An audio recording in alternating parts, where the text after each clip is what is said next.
प्रणाम जोहार। कैसे हैं? मधुसूदन, हजारीबाग, झारखंड, इंडिया। खुश है? मस्त है। मैं पूछ रहा हूँ जिंदगी क्या है? उलझ कर जिंदगी जीना चाहिए कि सुलझ कर जिंदगी जीना चाहिए? मस्त होकर जिंदगी जीना चाहिए कि व्यस्त होकर जिंदगी जीना चाहिए? ना उलझ कर जिंदगी जीना चाहिए, ना व्यस्त होकर जिंदगी जीना चाहिए, मस्त होकर जिंदगी जीना चाहिए। मस्त होने का मतलब क्या होता है? जिंदगी में वो चीज प्राप्त होना, वो चीज मिलना जिससे हमारा जीवन का जो निर्वाह है आसानी तरीके से हो सके। हम बार बार अपने जीवन के बारे में वैसे वैसे चीज़ों को विचार करते हैं, उस पर विचार करते करते उस मोह माया में फंस जाते हैं, लालच के जाल में फंस जाते हैं, जहां हमें एक सफलता का रास्ता नहीं दिखाई देता है। हम अचानक रोते हैं क्या? नहीं नहीं नहीं, आज मन किया भाई रो लो, थोड़ा सा रो लो। नहीं, अचानक हम हंसते नहीं। क्यों नहीं हंसते? हंसी का कोई बात रहता है, कारण रहता है। अब ऐसे अचानक रोएंगे हंसेंगे तो लोग पागल बोलेंगे। तो हंसने रोने का कोई कारण होता है और उस कारण के ऊपर एक कारण होता है। वो कारण क्या होता है कि हमेशा हम कई बातों को समझ नहीं पाते हैं कि हमें क्या बोलना चाहिए, क्या करना चाहिए, जिंदगी का क्या आधार है। हम हमेशा उलझे रहते हैं। हम बात करना चाह रहे हैं ऑनेस्टी इज बेस्ट पॉलिसी। ईमानदारी अच्छी नीति है। आपको स्कूल, कॉलेज और अन्य प्रकार के जो दफ्तर है, ऑफिस है, वहाँ पे आपको सेंटेंस, ये कोटेशन, ये वाक्य, ये तथ्य आपको लिखा हुआ मिलेगा। ईमानदारी अच्छी नीति है। Honesty is best policy. सही बात है, ईमानदारी अच्छी नीति है। कैसे समझेंगे कि ईमानदारी अच्छी नीति है? कौन बताएगा कि ईमानदारी अच्छी नीति है? कौन बताएगा? बोलिए। आपका पड़ोसी? कौन बताएगा? बोलिए। अच्छा, पड़ोसी नहीं बताएगा, ना आपका दोस्त बताएगा, आपका विचार बताएगा। आप अंदर से कितना खलते हैं सच्चाई के ऊपर, सच्चाई को जानने के लिए। चलिए, अब बात को यहीं पर हम थोड़ा सा स्टॉप करते हैं और एक प्रकार का कहानी सुनने का प्रयास करते हैं। एक राजा के एरिया में एक किसान रहता था। वो किसान का 4 बेटा था। चारों बेटा बड़ा मेहनती और बड़ा कर्मठ था। वो किसान अचानक बीमार पड़ा और ऐसा बीमार पड़ा कि वो मरने के कगार में आ गया। चारों बेटा को बुलाकर बोला कि बेटा, आज नहीं लगता कि हम बच पाएंगे, तो मेरा कहना है, मेरा इच्छा है कि तुम लोग 4 भाई हो, 4 भाई में एक भाई हिस्सा नहीं लेना, 3 भाई हिस्सा बराबर बराबर बांट लेना। इतना कहते हुए किसान का मतलब मृत्यु हो गया। वो मर गया, मौत को वो प्राप्त हो गया। अब चारों बेटा ने उसका दाह संस्कार करवाया और 15-20 दिन, 1 महीने के अंदर में चारों भाई में एक कन्फ्यूजन होने लगा कि बाप मरते वक्त बोला है कि 4 भाई में बंटवारा करना था, लेकिन चारों में बंटवारा ना होकर के 3 में होगा, 1 में नहीं होगा। तो इस बंटवारे से चारों बड़ा कंफ्यूज था। सोच रहा था चारों कि ये बंटवारा कैसे किया जाए, कैसे होगा। तो एक पंचायत बुलावा किया गया और पंचायत में इस बात को, इस तथ्य को रखा गया और बोला गया कि 4 भाई है, 4 भाई में 1 भाई को हिस्सा नहीं मिलेगा और 3 भाई को हिस्सा बंटवारा करना है। इस तथ्य से, इस बात से जो गांव वाले थे पंच के रूप में इस फैसले को करने में असमर्थ हो गए।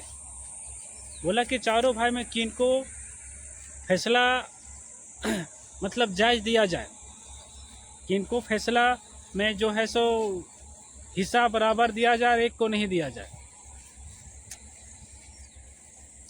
राजा फिर पंचायत से जब नहीं हुआ तो चारों भाई ने फिर राजा के पास गया, राजा से गुहार लगाया कि राजा साहब, हमारे पापा जब मर रहे थे उस समय बोले कि हमको जो है मरने के बाद 3 भाई में बंटवारा करना, 1 भाई में बंटवारा नहीं करना। अब इसको हम कैसे कंप्लीट करें, इसका बंटवारा करवा दीजिए। हम में से 1 भाई को बंटवारा नहीं मिल रहा है, हम लोग 4 भाई हैं, बंटवारा कैसे होगा, तो फैसला हमारा करवा दीजिए। राजा भी इस बात से कंफ्यूज हो गया और सोचने लगा कि हम बंटवारा करें तो कैसे करें, 4 भाई है, 3 भाई को बांटना है। इस चीज़ को लेकर का राजा भी बड़ा कंफ्यूज हो गया और सोचने लगा, और सोच कर राजा बोला कि 1 महीने का टाइम दीजिए। और 1 महीने का टाइम लेकर का राजा वो चारों को आपस भिजवा दिया। चारों भाई आपस चला गया और 2-4 दिन बीतने के बाद राजा अपने एरिया में घूमने लगा। और एक दिन अचानक घूमते घूमते वो जो है चला गया वो दूर एरिया में, एक बाज़ार में चला गया। और बाज़ार में एक बुजुर्ग जो था तो तोता बेच रहा था। तोता बेचते बेचते वो बोली लगा रहा था कि जो काम आदमी नहीं करेगा वो काम हमारा तोता करेगा, जो काम आदमी नहीं करेगा वो काम हमारा तोता करेगा। यह राजा सुन लिया और रुक कर पूछा तोता वाले से, क्या तोता वाले सही में ये बात, जो काम आदमी नहीं करेगा वो तोता करेगा? वो बुजुर्ग आदमी ने बोला, हाँ साहब हजूर, जो काम आदमी नहीं करेगा वो काम हमारा तोता कर देगा। राजा ने तोता का कीमत लगाया और बोला और पूछा कि तोता का क्या कीमत है। तोता का कीमत तय हुआ और तोता खरीद कर राजा आपस अपना दरबार ले आया। तोता को सोने के पिंजड़े में रखा गया और पिंजड़े में रखने के बाद तोता से राजा ने पूछा कि हमारे राज दरबार में एक बहुत बड़ा समस्या आया हुआ है। 4 भाई है, 4 भाई में 3 भाई को हिस्सा मिलना है, 1 भाई को नहीं हिस्सा मिलना है। मरते वक्त बाप ने चारों से कहा कि अगर बंटवारा मेरे मरने के बाद करेगा तो 3 भाई में करना, 1 को नहीं देना हिस्सा।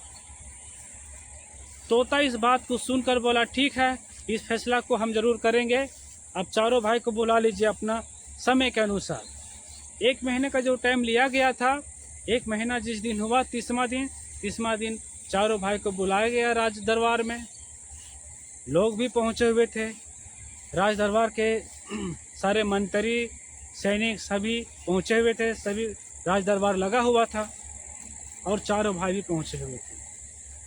तोता एक साइड में बैठा था और चारों भाई एक साइड में था। अब फैसला होना था।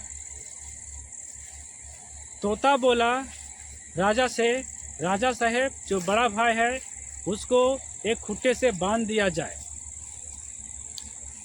तोता के कहने के अनुसार राजा साहब ने आदेश दिया और बड़ा भाई को एक खुट्टे से बांधा गया।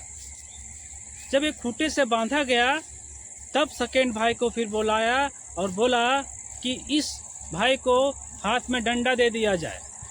ये सेकेंड भाई को हाथ में डंडा दे दिया गया। जब डंडा दे दिया गया तोता बोला कि अब बड़े भाई को तब तक मारिए जब तक ना मर जाए। सेकेंड वाला भाई आश्चर्यचकित रह गया, बोला ऐसा कैसे हो सकता है, ये काम हम नहीं कर पाएंगे, ये करना गलत है। सेकेंड वाला भाई सीधा सीधी जवाब दिया कि नहीं हजूर, हम नहीं हिस्सा लेंगे, चलेगा, हम कमा खा लेंगे, हम ऐसी ज़िंदगी निर्वाह कर लेंगे कहीं मजदूरी करके, लेकिन हम नहीं मारेंगे, हम ऐसा गलत काम नहीं करेंगे। तोता का फिर एक आदेश आया कि हजूर राजा साहब, इस सेकेंड वाला भाई को भी खूंटे से बांध दिया जाए। फिर सेकेंड वाला भाई को भी खूंटे से बांध दिया गया। जब खूंटे से बांधा गया तब फिर तोता बोला कि थर्ड वाला भाई को बुलाया जाए। राजा के कहने से फिर थर्ड वाला भी बुलाया गया। थर्ड वाला भाई को भी हाथ में डंडा दे दिया गया और बोला गया कि आप ऐसा कीजिए, दोनों भाई को तब तक मारिए जब तक दोनों मर ना जाए। थर्ड वाला भाई भी बड़ा कंफ्यूज रहने लगा और सोचने लगा कि भाई इतना गलत काम कैसे कर सकते हैं हम।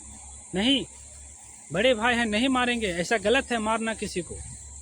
और राजा साहब से वो विनती किया थर्ड वाला भाई कि हजूर हमसे गलत काम ना करवाइए, हम ऐसा नहीं कर सकते हैं, हमको मत दीजिए हिस्सा, चलेगा, हम ऐसे जी लेंगे, ऐसे ज़िंदगी मेहनत मजदूरी कर लेंगे, वो अच्छा है हमारे लिए, लेकिन हम ऐसा गलत काम नहीं करेंगे, हम माफ़ी चाहते हैं, हम नहीं मार सकते हैं। तोता का आदेश आया, राजा साहब तीसरा भाई को भी बांधा जाए। तीसरा भाई को भी खूंटे से बांधा गया।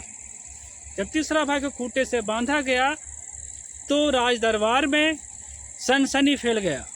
लोग आश्चर्य होने लगे, बोले तोता पागल तो नहीं है, पूरा मतलब कैसा फैसला कर रहा है, क्या है ये बात। ये तोता ने फिर बोला कि तीसरे को बांधा जाए। जब तीसरे को बांधा गया खूंटे से, फिर छोटा भाई को बुलाया गया, जो लास्ट वाला है वो। उसको बुलाकर बोला कि इसके हाथ में डंडा दिया जाए। छोटा भाई के हाथ में डंडा दिया गया और देने के बाद बोला कि तीनों को मारा जाए, जब तक ना तीनों मरे तब तक मारते रहना है।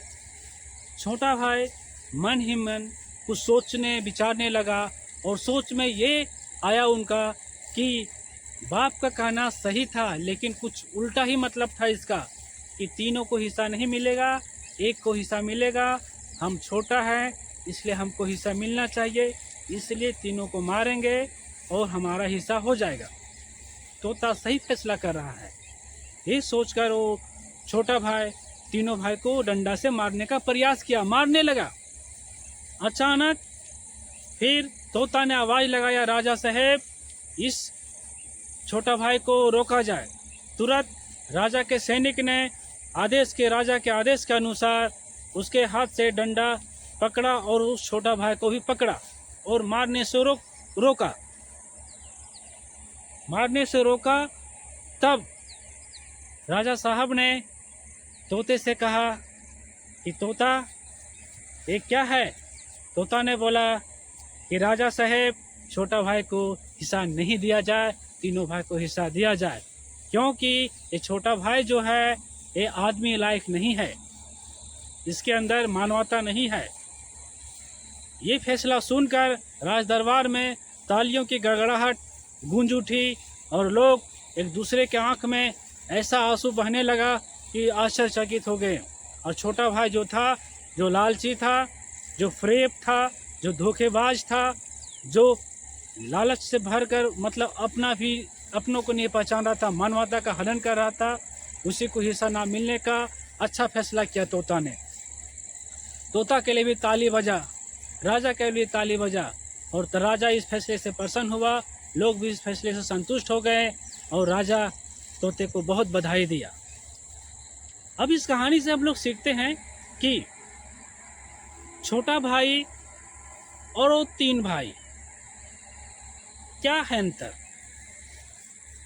छोटा भाई के अंदर मानवता नहीं था, सोच विचार सही नहीं था, इसलिए अच्छी नीति है, ऑनेस्टी इज बेस्ट पॉलिसी। अगर आप ज़िंदगी ईमानदारी से जीना चाह रहे हैं तो ज़िंदगी अच्छा से जिए। इसमें क्या है कि आपका ज़िंदगी में थोड़ा कठिनाई आएगा, लेकिन हर चीज़ सही वक्त पर आपको प्राप्त जरूर होगा। इस चीज़ के लिए आपको हम अपने चैनल में स्वागत करेंगे और आप हमारे चैनल को लाइक कीजिए, शेयर कीजिए, सब्सक्राइब कीजिए और कमेंट्स कीजिए। फिर दोबारा मिलेंगे दूसरा कहानी में। आपको बहुत बहुत धन्यवाद।